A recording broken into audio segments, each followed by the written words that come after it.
여러분, 성경이 이렇게 이해하기 쉬워요? 어려워요? 일반 책보다 몇십 배나 더 어렵죠. 그게 정상적이어요. 성경 말씀은 정말 어렵습니다. 왜? 감추인 보호가 감춰져 있기 때문에 진리가요. 오늘 말씀도 특별히 이해하기 힘든 말씀이에요. 좀 전에 읽어도 이게 뭔 말이지? 무슨 뜻이지? 아마 그러고 읽었을 거예요. 그렇죠? 조금 한 번만 더 생각하신 분들은 참 헷갈리는 말씀이에요. 예수님께서 해주신 말씀인데도요. 왜 그러냐 하면 여기 17절에 보면은 내가 율법을 피하러 온 것이 아니라 율법을 완성하러 왔다. 이렇게 말씀해 놓고는 마지막 절 20절에 보면 이어서 뭐라고 말하냐. 너희들의 의가, 지금 제자들을 말합니다. 너희들의 그 의가 이 율법학자들 바리새인보다 더 의롭지 않으면 니들은 천국에 못 들어가 그래요. 굉장히 헷갈리는 말씀하고 있잖아요. 왜? 앞과 뒤가 서로 모순된 말씀을 예수께서 하신 것 같기 때문에 그래요. 이 말씀을 이해하려면 어떻게 해야 될까 하는 건데요. 그건 전혀 새로운 각도에서 봐야 돼요. 그래야 보이는 거예요. 그냥 보면 안 보여요. 왜 그러냐 하면 예수님도 유대인, 그리고 이 마태복음을 기록한 사람도 마태가 유대인, 그리고 이 말씀을 맨 처음에 받아 읽은 이 원독자들도 유대인 그리스도인이에요. 그래서 지금 이들은 심각한 두 가지 상황에 놓였습니다. 첫 번째로는 이 정체성의 혼란 때문에 큰 갈등 속에 지금 빠졌어요. 정체성의 혼란 때문에. 그도 그럴 것이 왜 그러냐 하면 전에 유대인으로서 이제 유대교를 버리고 지난날의 그 종교를 버리고 예수를 믿는 그리스도인이 되었기 때문에 지금 심각한 박해를 받고 있는 중이에요. 그러니까 정체성이 혼란되고 그 다음에 박해를 계속 받고, 이것이 맨 처음에 예수를 믿는 유대인 원독자들, 제일 독자들을 놓고 너무 혼란스러운 거예요. 그러니까 예수님께서, 성령께서 마태를 통해서 이 말씀을 써서 읽게 해준 겁니다. 하나님 음성을 들려주고 싶어서. 그래서 이 모든 갈등과 정체성의 혼란을 다 문제를 풀어주신 말씀이 오늘 읽은 말씀이에요. 이 정체성이 우리에게 살아가는데 왜 중요하냐? 굉장히 중요해요. 정체성. 내가 누구냐 하는 거. 내가 누구지? 이걸 발견해야 돼요. 그래야 하나님이 주신 나로 우리의 남은 생을 하루하루 살아갈 수 있는 거예요. 그게 나의 정체성을 발견하지 못하면 우리는 다른 사람들에게 좋게 보이기 위한 허상으로 우리는 계속 살다가 말아요. 그 가짜 자기로 사는 거예요. 허사비로 사는 거예요. 남에게 돋보이기 위해서 사는 거예요. 거짓자예요. 그러나 자기 정체성을 발견한 사람은 그렇게 살지 않아요. 왜? 그게 너무도 무가치한 것이기 때문에. 여러분, 우리 국민 가수 중에 인순이라고 한 사람 알죠? 인순이. 모르나요? 그러니까 여러분은 아는 건 뭐예요? 성령밖에 모르는 것 같아요. 워낙 걸어가셔가지고. 인순이 가수 알죠? 그러면요. 인순이 가수는 뭐가 좀 독특해요? 그렇죠. 혼혈아요, 혼혈.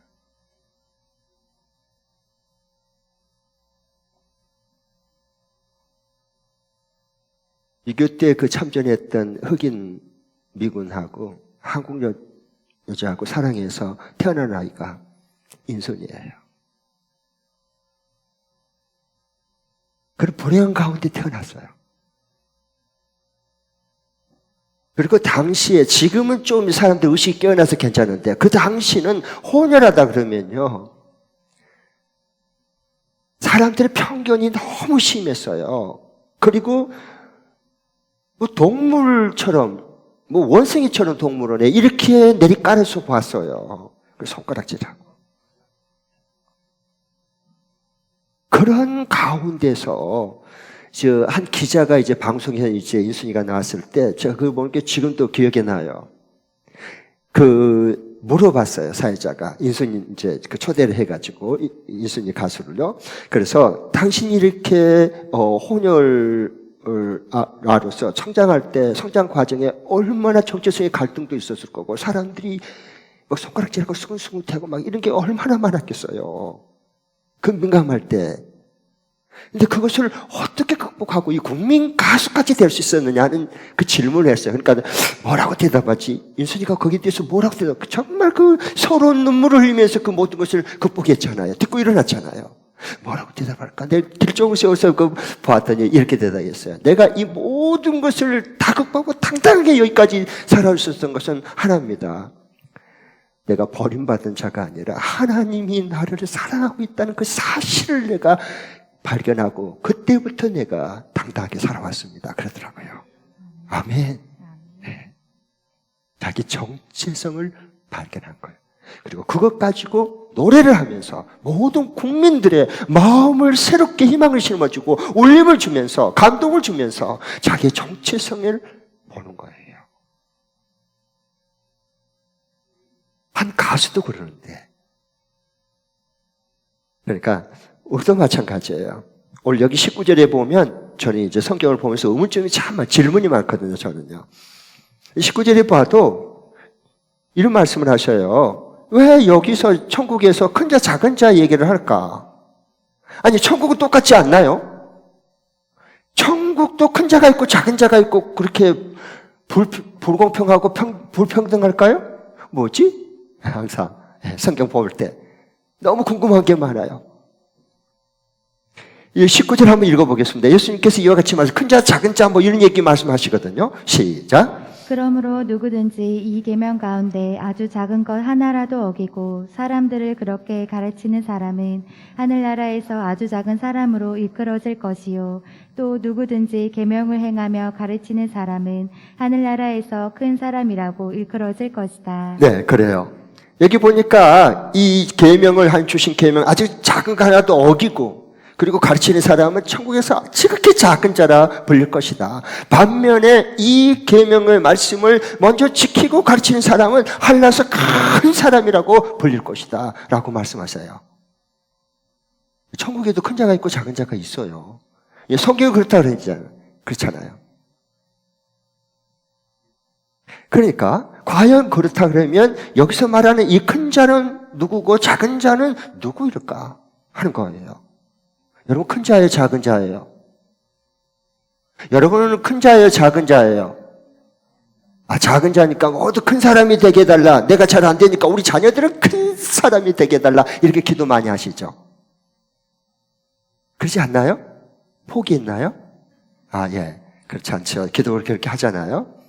여기서 과연 큰 자, 예수님 말씀하신 작은 자는 뭘까? 하나님 나라도 큰 자가 있고 작은 자가 있는데 여기서 큰 자는 누굴까요?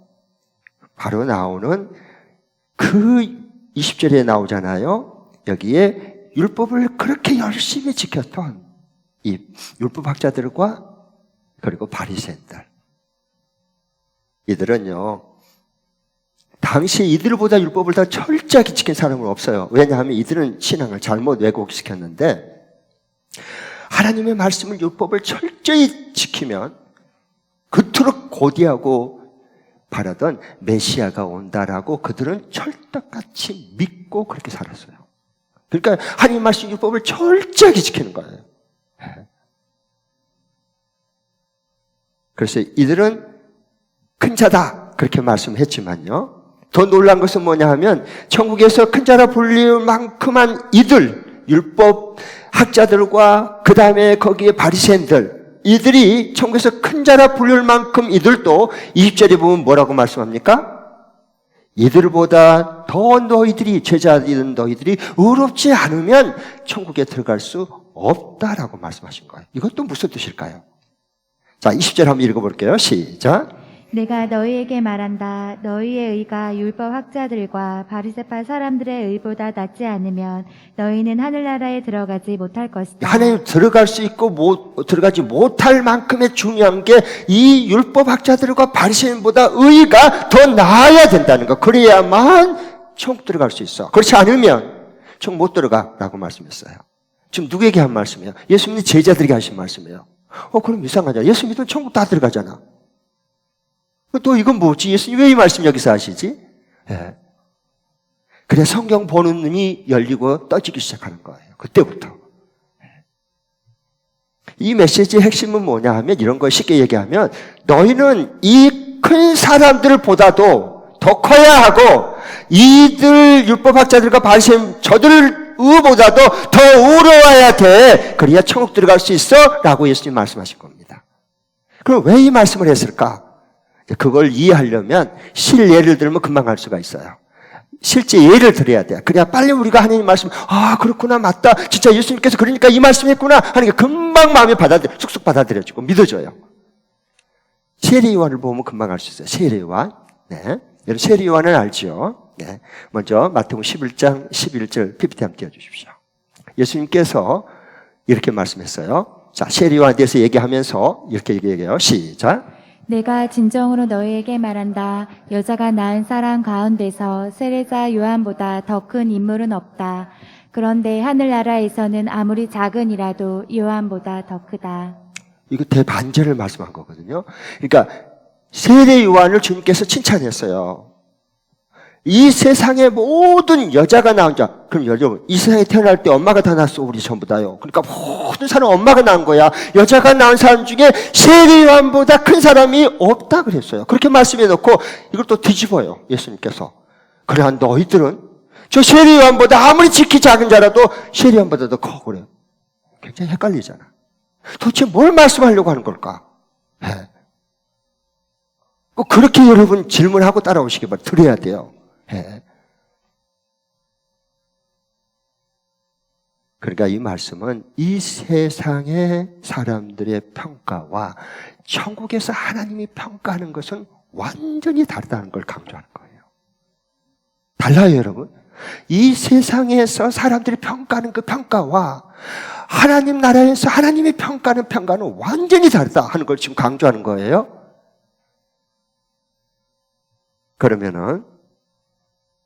그럼 큰 자보다 더 크다고 말한 이 작은 자는 과연 누굴까? 오늘 우리 설교 제목이요. 큰 자들보다 더 크게, 더 의롭게. 이 말씀을 제목을 정했어요. 자, 제가 말씀 하나씩 풀어드릴게요. 그러면 이 큰 자라고 생각한 이 율법 교사들 그리고 이 바리새파 사람들, 요 사람들보다 큰 자보다 더 크다고 말한 이 작은 자는 과연 누구를 지칭하는 걸까 하는 거예요. 그건요, 마태복음 10장 42절에 보면 예수님께서 작은 자는 이런 사람이야 라고 말씀해 주세요. 연결해서 보면 금방 말씀이 풀려. 자, 보겠습니다. 42절 시작. 내가 진정으로 너희에게 말한다. 이 작은 사람들 가운데 하나에게 내 제자라고 해서 냉수 한 그릇이라도 주는 사람은 절대로 자기가 받을 상을 잃지 않을 것이다. 네, 예수님께서 지금 이 말씀해 주시는데요. 내가 진정으로 너에게 말한다. 이 작은 사람, 여기 작은 사람 나오잖아. 이 작은 사람들 가운데 하나에게, 한 사람에게, 이 작은 자가 누구예요? 내 제자. 예수님 믿고 따르는 내 제자, 예수님의 제자가 작은 자야.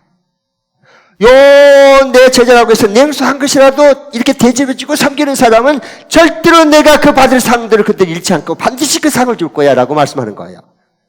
그러니까 여기 말하는 작은 자는 누구예요? 예수를 믿고 박해 중에도 포기하지 않고 배신 때리지 않고 그만두지 않고 돌아서지 않고 끝까지 따르는 예수님의 제자를 작은 자라라고 말한 거예요. 자, 그러면 큰 자라고 말해야 되지 않을까? 큰 믿음입니까? 아니라는 거야.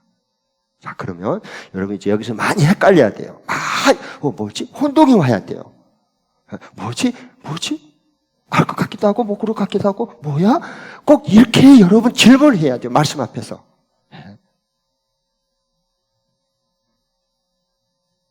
그러면 여기서 말하는 이 작은 사람은 무서운 지금 현재 박해를 받으면서도 예수님을 따르는 유대인 그리스도인 그 제자들을 지금 작은 자라고 말을 했어요.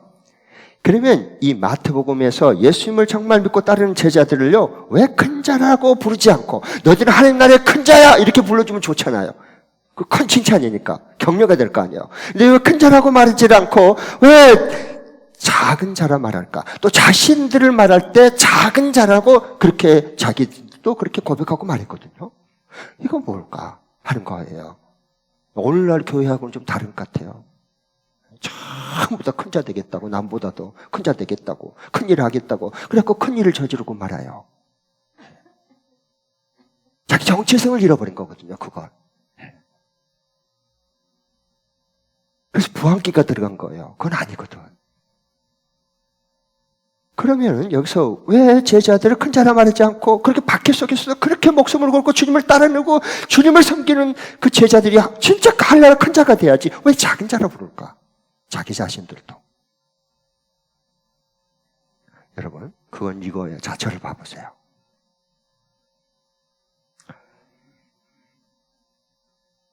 여러분, 자기가 잘생겼다고 생각한 사람 손 들어봐요.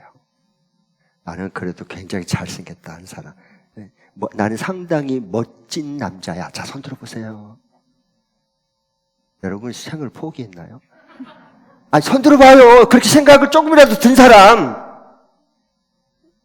안 된 사람이 겸손한 거 아니에요. 우리 너무 잘났잖아. 너무 멋지잖아. 잘났잖아요. 우리 다. 그 생각 다 가지고 있어요. 다시 한 번 더 기회를 주겠어요. 우리 동지들에게. 동지들에게. 자, 나는 그래도 멋지고 잘나게 잘생긴 사람이다. 손 들어봐요. 없어요? 그러면 나는 묵사발처럼 생겼다. 손 들어봐요. 그럼 뭐야, 안 된 사람. 이것도 아니고 저것도 아니고, 그럼 뭐죠? 자기가 아무리 잘생겼다고 생각하지만, 진짜로 멋지고 잘생긴 사람 딱 만나면요. 나 별로네, 그래요. 나 별로네? 한 번도 그래 보지 않았어요? 가령 예를 들면, 장동건, 현빈이, 원빈이, 이런 사람들 그 앞에 서봐요. 뚝 들어가요, 고개가 숙여져요. 아, 내가 별로 잘생긴 게 아니네. 내가 작은 자야? 그렇게 되는 거예요. 그 다음에 우리 자매님들 한번 생각해 보세요. 자매님들, 내가 너무 예뻐. 거울아. 이 세상 순간 제일 예쁜이 바로 나야. 그쵸? 그렇게 생각을 하고 살아요. 정말 내가 멋지고 아름다운 예쁜 여자다 하는 손 들어봐요. 그러면 여러분들 왜 화장하는 거야? 포기하세요. 화장하지 마세요. 오늘부터. 더 예뻐지려고, 예쁘니까 더 예뻐지려고 화장하잖아요. 몹시, 이거 올 때 다 이렇게 다 비춰보고 하잖아요. 그러니까 다시 한 번 더. 나는 그래도 다른 사람보다 다 예쁜 여자다.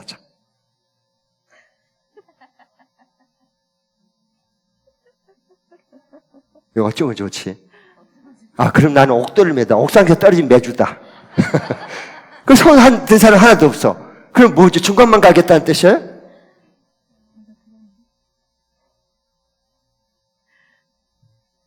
그냥 내가 예쁘다고 생각을 평상시에 했지만, 진짜 예쁘고 예쁜 미인을 만나면요.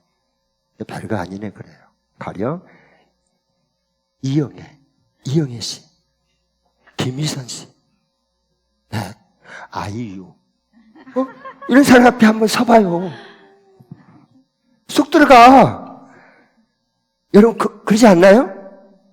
아, 내가 진짜 작은 자구나, 별것이 아니구나. 이렇게 되게 돼 있어요. 그러니까 무슨 얘기를 하려 하면요. 사도 바울을 봐보세요. 그 전에는 큰 자였어, 자기가. 큰 자라고 자부심을 가졌어. 근데 다메섹에서 부활하신 주님을 인격적으로 만나고 난 다음부터는, 그 신 예수님을 만나고 난 다음부터는 나는 작은 자입니다. 나는 모든 사람 가운데 가장 작은 자입니다라고 기쁘게 고백해요. 지금 이걸 말하는 거예요. 자, 에베소 3장 8절 보겠습니다. PPT, 에베소서 3장 8절. 사도 바울 고백 봐보세요. 진짜 사도 바울은요, 학력으로나, 이 종교 열심히로나, 공로나, 모든 능력으로 봐도요, 큰 자인 게 마땅히 맞습니다. 그런데 그가 크신 주님을 만나고 나니까 그 앞에서 나는 작은 자가 된 거예요. 자, 보십시오. 함께 읽겠습니다. 시작.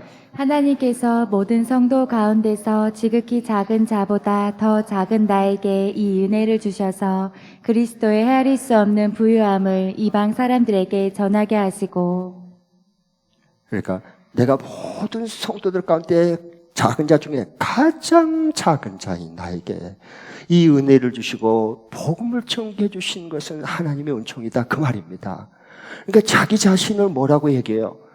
작은 자 중에 가장 작은 자라고 고백해요. 이게 예수님을 제대로 만난 사람이야. 제대로 만난 사람. 예수님 못 만난 사람은 자기가 큰 자인 줄 알고 착각하고 건방을 떠는 거예요, 하나님 앞에. 왜? 자기 정체성을 아직 발견하지 못했다는 거야.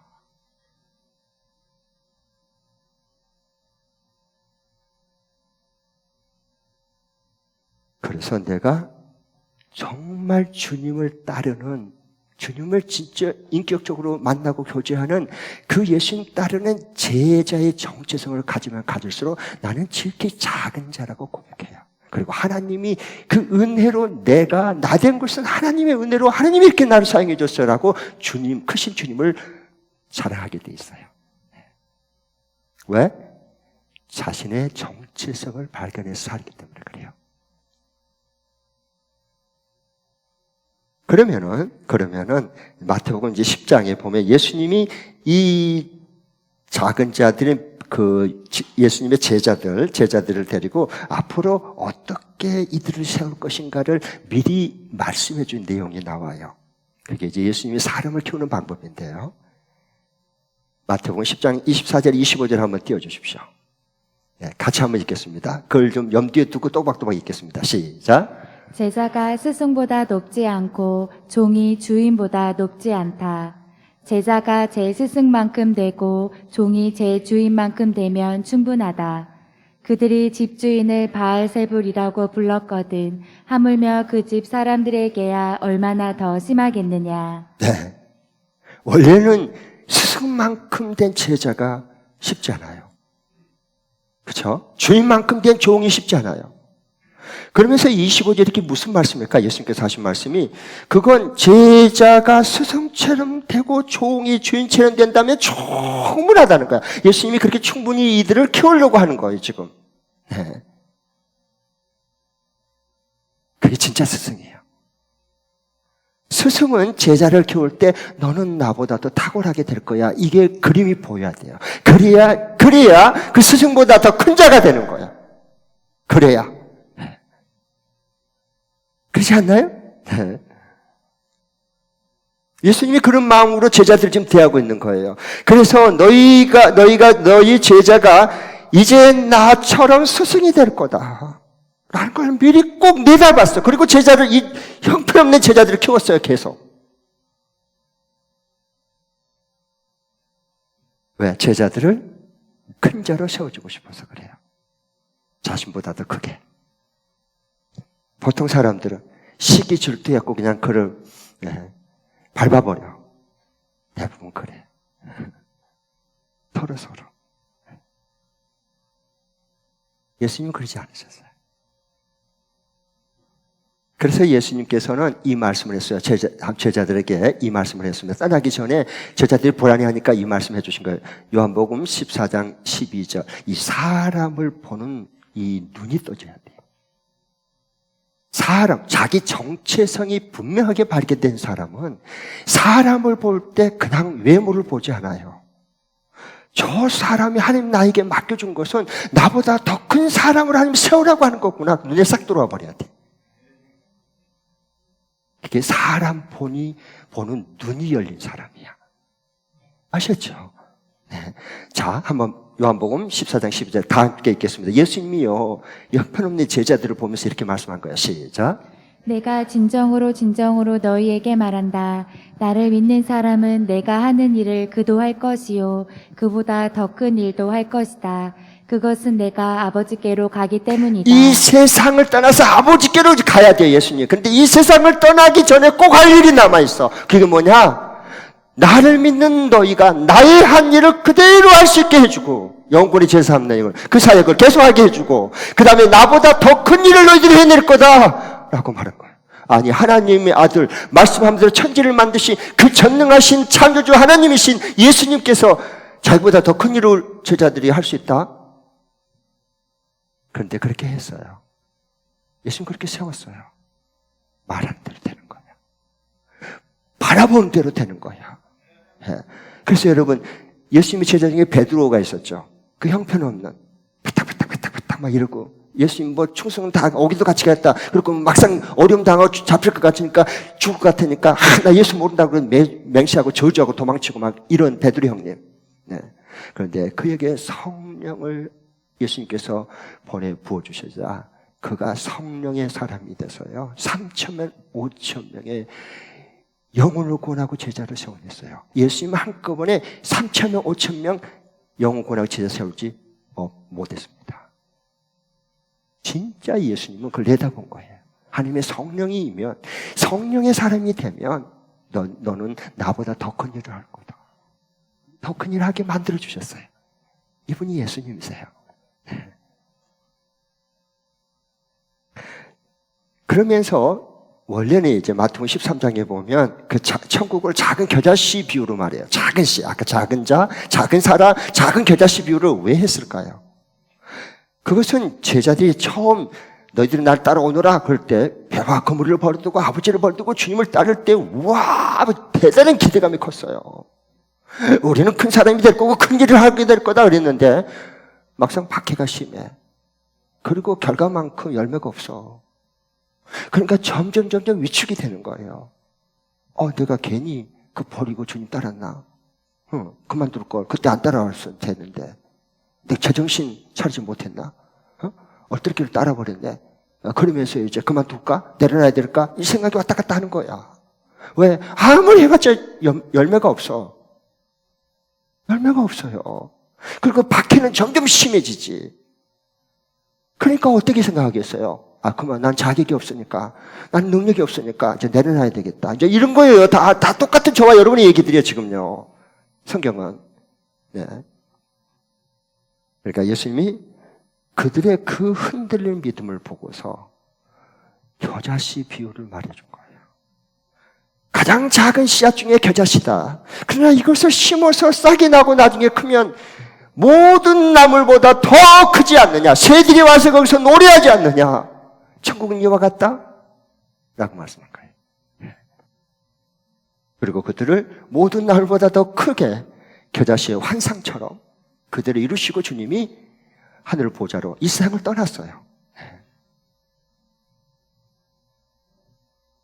그러니까 지금 이 말씀을 왜 이렇게 하셨냐 하면요, 너희들이 이 모든 어떤 나물보다 더 큰 나무가 되기 위해서는 이 율법학자 바리새파 사람들 요들이 행하는 그 의보다도 더 의롭게 돼야 된다. 그래서 천국 들어간다. 그리고 그들이 큰 자라고 하지만 그 큰 자들보다도 너희들이 더 크다라고 하는 것을 깨우쳐주고 싶은 거예요. 왜 그러냐 하면은 20절에 다시 한번 보겠습니다. 마지막 결론의 부분인데 20절 다시 한번 읽겠습니다. 시작. 내가 너희에게 말한다. 너희의 의가 율법 학자들과 바리새파 사람들의 의보다 낫지 않으면 너희는 하늘나라에 들어가지 못할 것이다. 하나님 나라에 들어가고 못 들어가고를 결정할 만큼 중요한 것은 이 율법 학자들, 큰 자들, 율법 학자들 바리새의 그 의보다 더 나아야 되는 거예요. 그러면 이들보다 의로움보다 더 낮으면 천국 결단코 못 들어가요. 그렇죠? 예수님 지금 말씀해 주신 거예요. 그러면은 이 율법학자들과 바리새인들보다 더 나은 의란 게 뭘까? 그걸 알려면 먼저 율법학자들과 그 바리새인들의 의가 어떤 의인가를 먼저 알아야 돼요. 그렇잖아요. 그래야 그 의보다 예수님 말씀하신 더 나은 의가 돼야지. 그래 천국 들어갈 수 있는 거예요. 네. 이 율법학자들과 바리새인들의 그 의는 어떤 의미냐? 율법을, 이 계명을 열심히 행함으로 구원받을 수 있다고 믿는 그 믿음이야. 잘못된 믿음이지. 그래서 그 율법을 어기는 사람들은 완전히 죄인으로 취급하고 나쁜 사람을 만들어버린 거예요. 왜? 그래야 내가 나의 의로움이 더 돋보이기 때문에 그래요.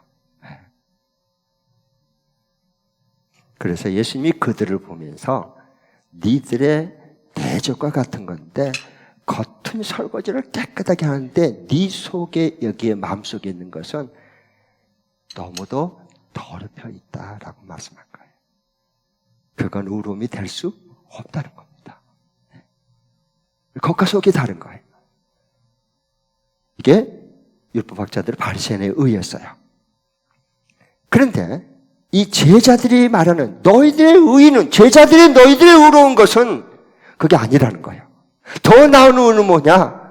그것은 예수를 믿고 계속 예수님을 따르겠다고 하는 그것 때문에 의롭지 못한데 의롭게 받아주는 의예요. 이걸 은혜라고 말한 거예요. 하나님의 은혜로. 아멘. 이것이 바로 이들의 의보다 더 나은 의를 지금 말씀하는 거예요. 그래야 천국에 들어갈 수 있다고 말씀한 겁니다. 마치 이와 같아요. 가령 예를 들면 대학에 시험을 쳤어요. 이제 얼마 안 있으면 대학 이제 수시도 이제 수능도 쳐야 되고 이제 정시도 쳐야 되고, 그러면 이제 합격자 발표가 날이 딱 다가왔어요. 오늘 이제 합격자 발표래 드디어. 그런데 합격은 못했어. 근데 명단을 쫙 이렇게 컴퓨터로 클릭해 보니까 예비 합격자 3번째 됐어. 그러니까 앞에 사람이 합격자가 3명이 빠져나가야 내가 그 대학에 들어갈 수 있다는 얘기예요. 그렇죠? 여러분 전부 다 그냥 한 번에 딱딱 그냥 다 들어갔으니까 이걸 잘 이해를 못할 거예요. 그리고 옆에 사람들을 이제 좀 어떻게 하지 지금 3명 남았는데 빨리 다른 데로 다른 대학을 이렇게 가서 그쪽으로 다 학생들이 빠져나가줘야 내가 이 학교에 내가 원하는 대학교에 들어갈 텐데 그걸 상상을 하면 돼요. 네. 이 예비 합격자를 보결 학생이다 그런 거예요. 그 인원만큼 빠져나가줘야 내가 그 대학에 합격할 수 있어요. 그런 것처럼 마찬가지예요. 정말로 의로움은 우리가 100% 의로워서가 아니라 예수 그리스도를 믿음으로 말미암은 그 의로움 때문에 우리는 모두 다 의롭다고 다 여겨주고 받아준 거예요. 아멘. 이게 이 율법 학자들과 바리새인이 행한 그 의보다 더 나은 의라 이렇게 예수님께서 말씀해 주신 거예요. 네. 자, 오늘 적용할 말씀 드리겠습니다. 벌써 끝나려고 그러니까 목사님 저도 빨리 끝낼 수는 있습니다. 네. 같이 한번 적용할 말씀, 군주간 적용할 말씀. 자, 2번 읽겠습니다. 시작. 설교 말씀을 듣고 받을 때 상처로 받지 않고 내 믿음이 성장하는 도전의 말씀으로 받아들인다. 다시 한번 더 시작. 설교 말씀을 듣고 받을 때 상처로 받지 않고 내 믿음이 성장하는 도전의 말씀으로 받아들인다. 이건 우리의 마음밭의 삶의 태도와 관련된 거예요. 하나님 말씀을 대하는 그 태도와 관계되는 거예요. 말씀, 우리 믿음을 어떻게 자랍니까? 나 믿음을 키워 주시옵소서. 그런다고 절대 믿음 안 자랍니다. 우리에게 말씀했어요. 우리의 믿음은 들음에서 난다. 들음은 그리스도의 말씀, 예수 그리스도의 복음의 진리의 말씀을 들어야만 믿음이 쑥쑥쑥쑥 자라는 거예요. 네. 그러려면 믿음이 성장하려면 어떻게 해야 되겠어요? 설교 말씀을 들을 때 상처로 받지 말고 내 믿음이 성장하는 도전을 주는 말씀으로 내가 받아들이고 믿어야 돼요. 이것이 굉장히 우리 인생에 믿음이 성장하는데 아주 중요한 태도입니다. 네. 제가 너무 신기하고 참 목회를 하면서 신기한 건 뭐냐? 똑같은 시간에 똑같은 공간 이 장소에서 똑같은 말씀을 들어도 너무 차이가 나는 거예요. 너무 차이. 어떤 사람은 상처를 받고 화가 나고, 어떤 사람은 은혜로 받고 막 확 기쁨이 막 생기고 변화가 되고, 정말 다 똑같은 시간에 똑같은 공간에서 똑같은 말씀을 들었는데 왜 이렇게 차이가 날까요?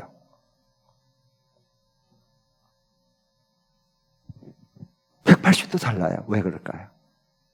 성경은 미리 다 말해줘요. 이걸 다 일일이 다 말해줘요. 성경은 진리니까. 자, 데살로니가서 2장 13절. 그 이유가 왜 이렇게 똑같이 들어도 이렇게 차이가 날까? 다 말씀해 주세요. PPT 함께 띄워주십시오. 다 같이 읽겠습니다. 시작. 우리가 하나님께 끊임없이 감사하는 것은 여러분이 우리에게서 하나님의 말씀을 받을 때 사람의 말로 받아들이지 아니하고 실제 그대로 하나님의 말씀으로 받아들였기 때문입니다. 이 하나님의 말씀은 또한 신도 여러분 가운데서 살아 움직이고 있습니다. 네, 자 봐보십시오. 이 당시에도 똑같았어요. 이 당시에도. 네, 데살로니가 교인들에게 보낸 편지인데요. 이게 데살로니가 교인들도 지금 현재 우리나라처럼, 지금 현재 우리처럼 똑같단 말이에요. 하나님의 말씀, 그 대사도인 사도 바울이 하나님의 말씀을 이렇게 써서 읽게 해서 보냈음에도 불구하고 그걸 받아 읽을 때 어떤 교회는 사람의 말로 받았어. 근데 반면에 어떤 사람은 하나님이 내게 주신 말씀으로 받았어. 근데 그렇게 하나님이 주신 말씀으로 받아 믿는 사람은 그 말씀이 그 다음에 어떻게 되느냐? 그 사람 속에 살아 움직이는 말씀이 되는 거예요. 그러면 왜 이거 똑같은 말씀인데도 왜 어떤 똑같은 교회, 대사님과 교회인데도 왜 어떤 사람에게는 사람의 말로 받고 어떤 사람은 왜 하나님의 말씀을 받을까? 그 차이가 뭘까? 저는 그게 굉장히 궁금한 거예요. 그걸 풀어드릴게요. 내가 사람 앞에 있으면 사람의 말로 드리는 거고 내가 하나님 앞에 있으면 하나님의 말씀으로 드리는 거예요. 아멘. 하나님 앞에 우리 예배드려요. 하나님의 임재 앞에 있어요. 그럼 하나님의 말씀으로 들을 수밖에 없어요. 이런 축복이 함께 할 수 있기를 바랍니다. 다 같이 자리에 일어나서 우리 기도하면서 헌신 결단하겠습니다.